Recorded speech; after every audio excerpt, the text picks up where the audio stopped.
Hi all! In this writing workshop, you're going to learn about three topics that will be useful for writing your essays. First, I will present you with an outline of a suggested structure of your essay 1. Then, we will study the definition and examples of an argument in a philosophy essay. Finally, we will examine some popular cases of invalid arguments or fallacies. Here is a suggested outline for your essay 1. You can follow this structure or use another one as long as you answer the question of the prompt and defend your perspective. If you follow this outline, you will write at least 4 paragraphs. The first one will be your introduction, which contains a thesis statement. For example, in this essay I will argue that the way of revealing of modern technology transformed the human beings into standing reserve because, and then you present the main reason why you have this opinion. Also, in the first paragraph, explain how you're going to defend your thesis. For example, first I will explain what Heidegger understands for enframing, then I will describe how enframing transformed the human beings into a standing reserve. In your second paragraph, write your first argument. This depends on whether you're answering the first or the second prompt. If you chose the first prompt, remember that you should present a comprehensive interpretation of Heidegger's essay entitled The Question Concerning Technology. If you chose the second prompt, you must explain the critique of technology that the author you chose develops. In the first paragraph of your essay, you should write your second argument. If you chose the first prompt, you must describe the implications of this transformation or lack of transformation for human existence and society. If you are answering the second prompt, you should explain the reasons why you agree or disagree with the author you chose. In the last paragraph, you can conclude reaffirming your thesis. Now, what is an argument in a philosophy essay? An argument is a coherent series of reasons, statements, or facts intended to defend or prove an opinion.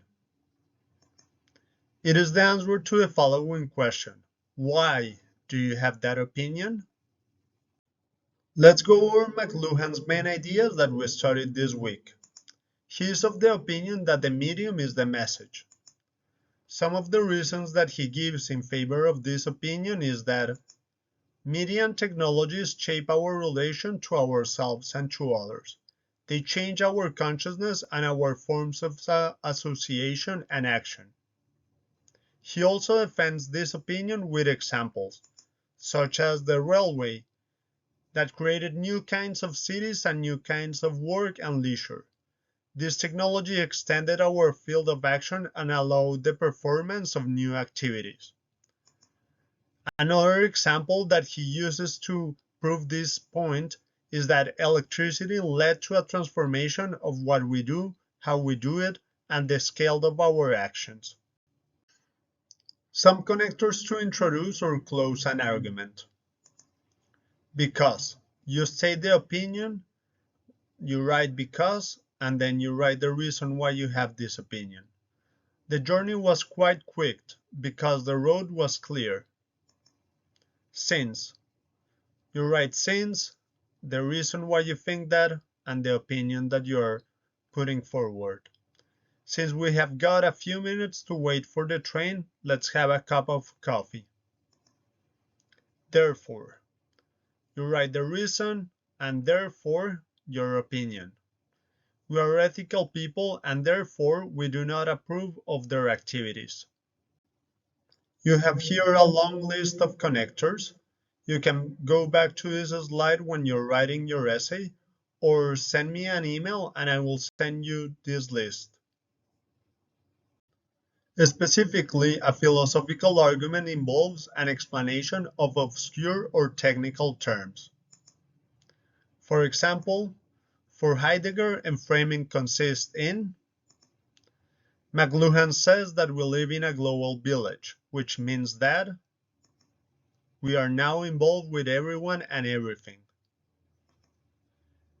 In this essay, I understand Heidegger's concept of a way of revealing as a way of thinking, perceiving, and interacting with the world.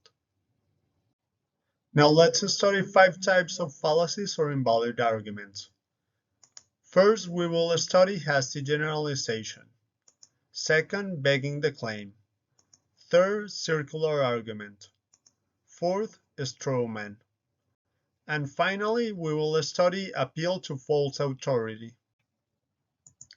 Hasty generalization is a conclusion based on insufficient or biased evidence.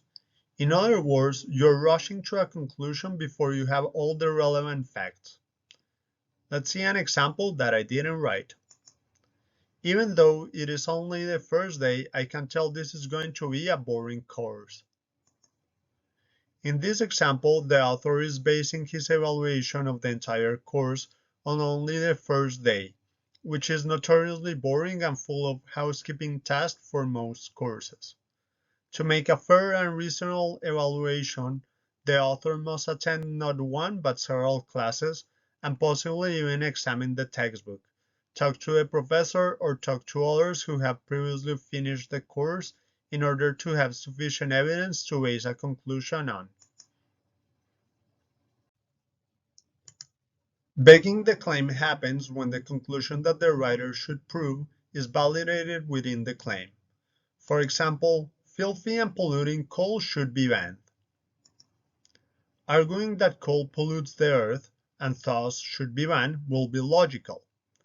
But the very conclusion that should be proved, that coal causes enough pollution to warrant banning its use, is already assumed in the claim by referring to it as filthy and polluting. A circular argument restates the argument rather than actually proving it. For example, Barack Obama is a good communicator because he speaks effectively. In this example, the conclusion that Obama is a good communicator and the evidence used to prove it, he speaks effectively, are basically the same idea. Specific evidence such as using everyday language, breaking down complex problems, or illustrating his points with humorous stories will be needed to prove either half of the sentence. The strawman happens when someone oversimplifies an opponent's viewpoint and then attacks that hollow argument.